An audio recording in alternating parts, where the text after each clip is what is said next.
welcome to the sixth episode of the Calm Allocators.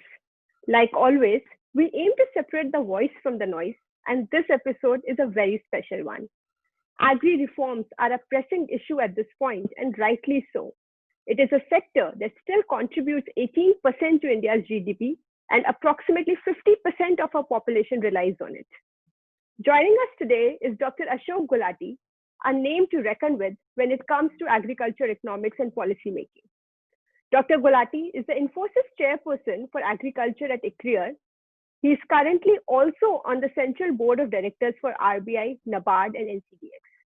He has been deeply involved in public policy analysis and advisory in India pertinent to the sector. For his contributions to the field, he was honored Padma Shri Award in 2015. Dr. Gulati has 14 books to his credit on Indian and Asian agriculture, besides numerous research papers in national and international journals, and is a regular feature in print and in television media. On a personal front, we as analysts have cultivated a lot of knowledge reading his research and papers. Dr. Gulati, welcome to the show. We at Edelweiss are privileged to host you today. Thank you. Thank you for having me. Pleasure. Doctor, as we speak today, farmers are out there protesting on streets on what is being perceived as a pro-corporate agenda, whereas you perceive this more of a 1991 moment for Indian agriculture. Could you explain to us the laws that are the biggest bone of contention? Well, since you started off with a question that it is being perceived as a pro-corporate agenda, let me say that farms and factories are two sides of the same coin. It's like, having two wheels of the two-wheeler. Now, farm, if you have milk, unless you process it by the factory, somebody has to process it, and then it comes to you in the urban areas in a packaged form. Whether it is paddy, it has to be milled. Somebody else will mill it and then bring it to you in the form of a rice. Same thing with wheat. Directly you can't eat wheat, right? It has to be made into flour, wheat flour. And so I think both should be viewed, corporates and the farmers should be viewed as supplementing each other's efforts. They are not adversaries, they are friends. In fact, it's a long-term relationship between the two that will add value to both of them, because the corporates who have their global reach can bring the best technologies. What sort of technology is needed by the farmers for the processing varieties or otherwise, how to do biofortification or fortify milk or edible oil and other things. So I think both should be not viewed as adversaries, that they are enemies of each other, but as good friends. I would give you the example of, today Punjab farmers are in the news because of all this agitation, and they are all on tractors basically. Now, who is manufacturing those tractors? It's the corporate world. Mahindra itself controls 40% of the market share in tractor industry. And today we are the largest tractor industry in the world. We should be proud of what Mahindra has done so that people can get away from the bullock power to tractor power. And that has made agriculture much more efficient. Quickly you can turn around the things. So all this, putting one and pitching one against the other, this is an old debate of the extreme socialists. Everything has to be done by the state. That's not how the world is moving and will not move that way. Sure. And as we speak, we've been reading some data and also learning from your papers on how household balance sheets are always deteriorated for Indian agriculture sector. Public investments is the only thing that's probably trending up. The private investments are also down. But for Indian agriculture to go forward, both private and the public needs to come together. So what is it in these laws that you think could be a game changer for Indian agriculture? First, we must understand what is the definition of investment in agriculture and investment for agriculture. When we talk of investment in agriculture, it's a technical thing. It's a standard UN system of national accounts. Uh, 85%, 84% is investment done by the private sector, that is by farmers themselves, primarily in irrigation, that is groundwater irrigation, uh, and the farm machinery, tractors basically. Public investment in major and medium irrigation schemes is very minuscule, total 14, 15, 16% of the total investment in agriculture. These farm laws actually are there to propel investments in what we call investment for agriculture in the post-harvest technology. Once you have harvested, then there is a problem of where to store it, where to get the best market price for it, how to process it, and or do the exports business. So it is linking those supply lines, and therefore these laws, the three laws, one setting farmer free to sell to anybody he or she likes, inside the mandi, outside the mandi. Second, going for a contract farming with a price assurance even before you have sown the crop. And third, somewhat liberating the Essential Commodities Act, defining under what conditions it can be imposed. Otherwise, at the drop of a hat, they used to impose stocking limits. So then the storage investments by the private sector would not be forthcoming, or very little will be forthcoming. So these laws help you, the farmers, to connect with processors and exporters and other supply line players to make the whole system efficient. Farmer used to lose not as much in production as it loses in the marketing chain. Never got the best price because of high costs of intermediation, high commissions or state fees and all others. So consumers would have to pay a higher price, and farmers would get a lower price. That's a typical scenario in the Indian scene. So these laws are to make that post-harvest system much more efficient so that farmers can get a better price and consumers can also be given a lower price. That's the whole game, by reducing the intermediation costs. Speaking of that, we have inflation, which is CPI inflation, and India will always be put into question on why 46% is India's food basket weight, and we've been clocking readings upwards of 10% on that food basket. So, do you think these reforms have the potential to fix that loophole in India's policy making? Inflation is a result of number of factors. We have to remember that. There could be a supply shock if a particular year tomato production is down or onion production is down because of floods or some unseasonal rains. Then you don't have much options. Prices start shooting up. But definitely, these laws would help to stabilize the things much more, the volatility that happens. To give you an example, if there is a bumper production and there is not enough storage capacity, let's take the case of onion, classic example. Onion that is stored at the farmer level for 4 or 5 months, the Rabi onion, has losses, storage losses, that can go anywhere from 25 to 35%. 25 to 35% can be the storage losses. Now, if the same thing, because that's a very rudimentary type of structure that the farmer creates, a plinth, cemented one and some bamboos, and he puts it there. But if you store it in proper cold storages, you can bring down the storage losses to 5%, 7%, upper limit 10%.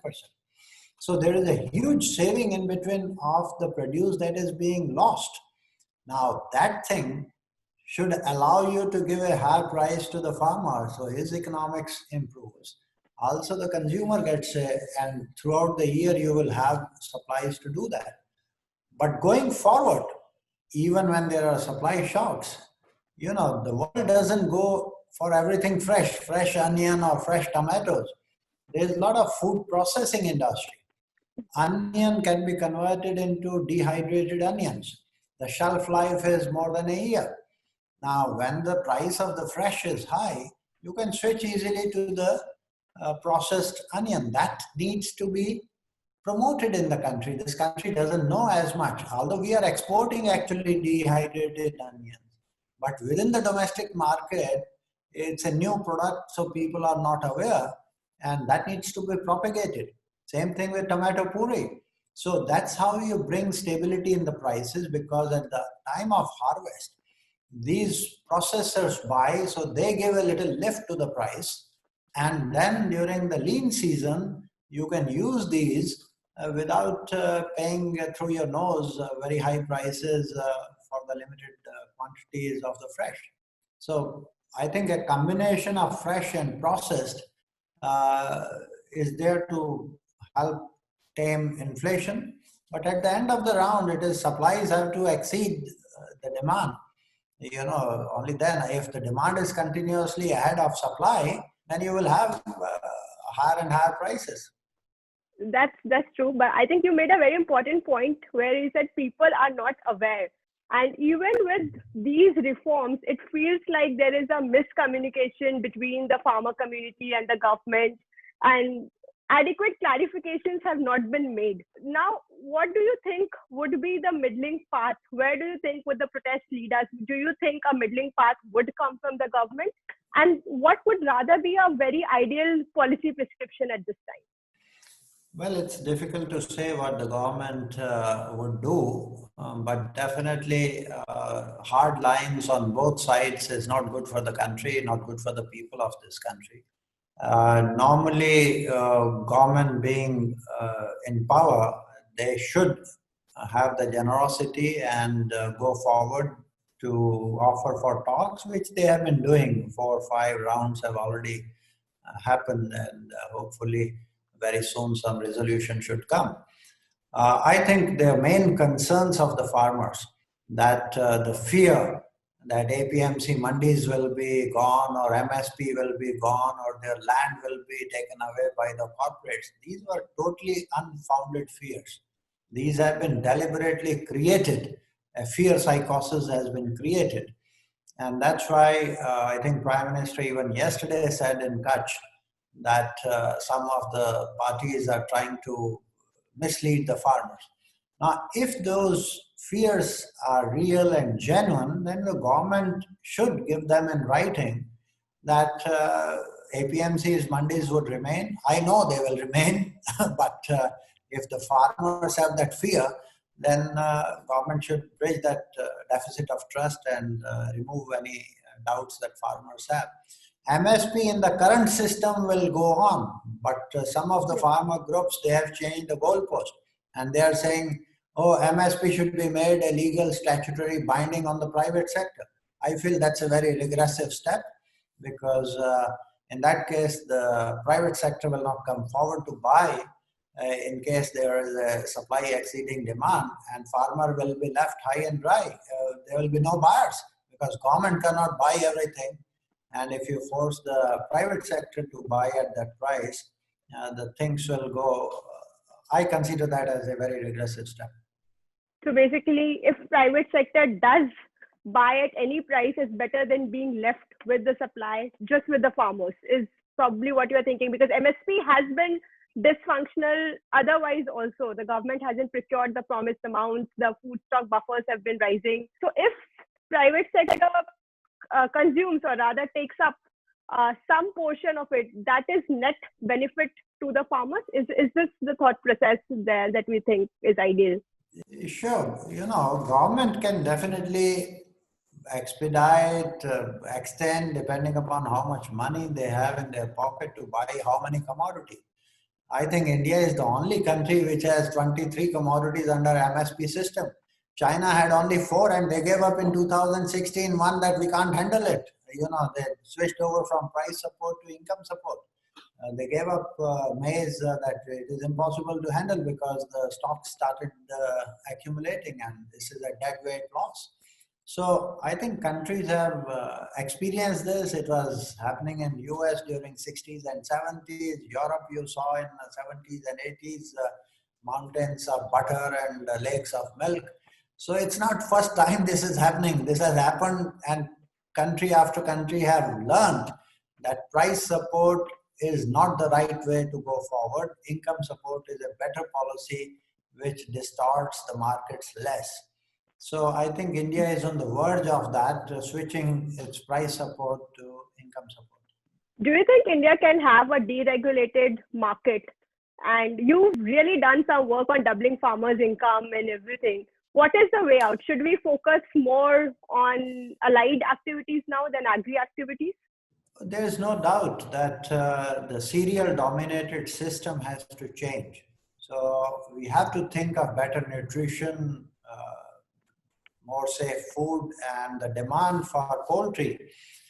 Poultry is growing almost at 8% per annum. The poultry meat is growing even higher than 8%, and eggs are growing at about 6.5%, 7%. But together, you look at milk, 4 to 5% growth from 2000 to 18, 19, if you look at. And cereals are growing at 1.5%. So that reflects that the demand is shifting. When your incomes go up, you don't consume more of cereals, you consume more of more nutritious food, which is meat, milk, fruits and vegetables. So their demand is, they require a different type of infrastructure investment, and it has to be done by the private sector. It is, commission agents and small traders cannot build those types of supply lines. Our supply lines are very fragmented and inefficient. It requires massive investment. I mean, we are producing more than 200 million tons of wheat and rice, and we have silo capacity of just 2 million tons. We should have at least 40 million tons of silo capacity. All automatic systems and much better in terms of storage facilities and all that. Now, who will do that? Government doesn't have the funds to build all these, and government should not be doing all this. It is the private sector that has to come forward.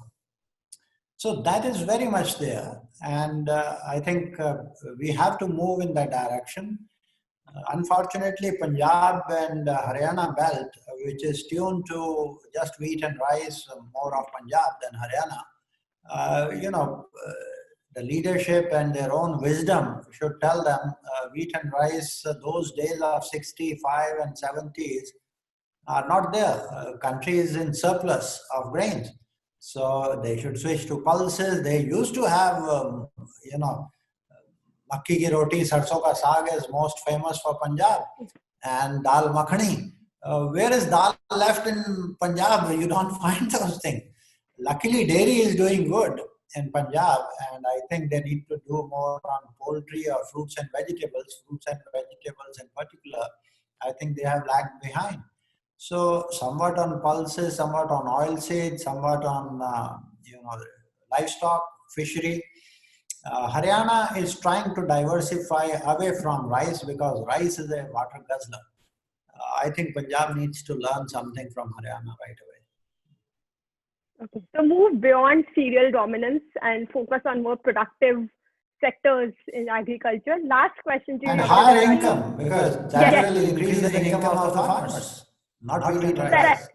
Fair enough. And that's probably what should be the goal of India, I guess. Now, what is your outlook in Indian agriculture? There was a lot of gaga on the street early this year. We were seeing soaring tractor numbers, two-wheeler sales, and rural recovery being very strong. But the numbers that we have tracked for the first 2 quarters of 21 on a real basis is about 3.5% agri growth.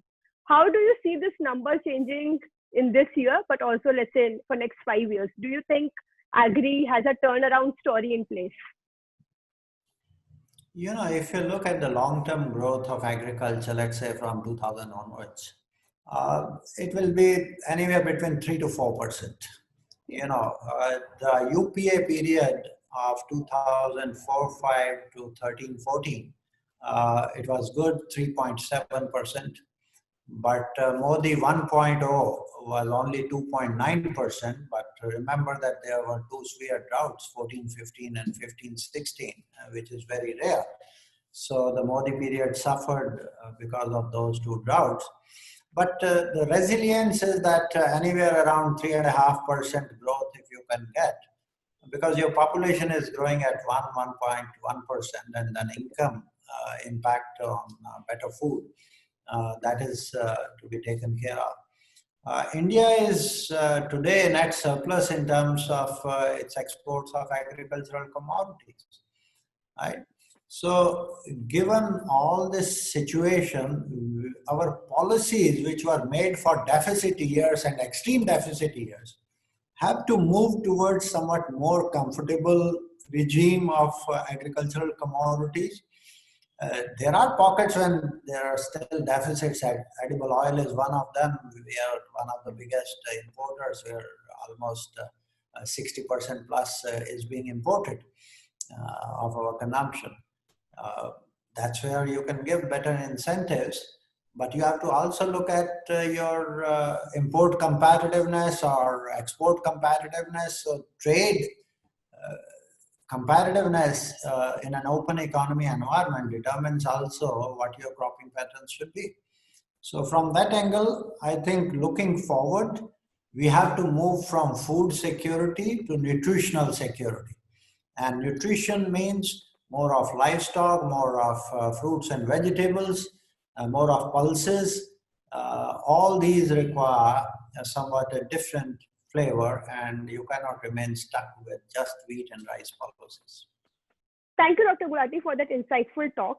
What I gather is that you are of the opinion that this is rather a progressive step that is being weighed down by miscommunication and lack of understanding on behalf of the farmers, probably because they are hearing or fearing certain actions that could be possible.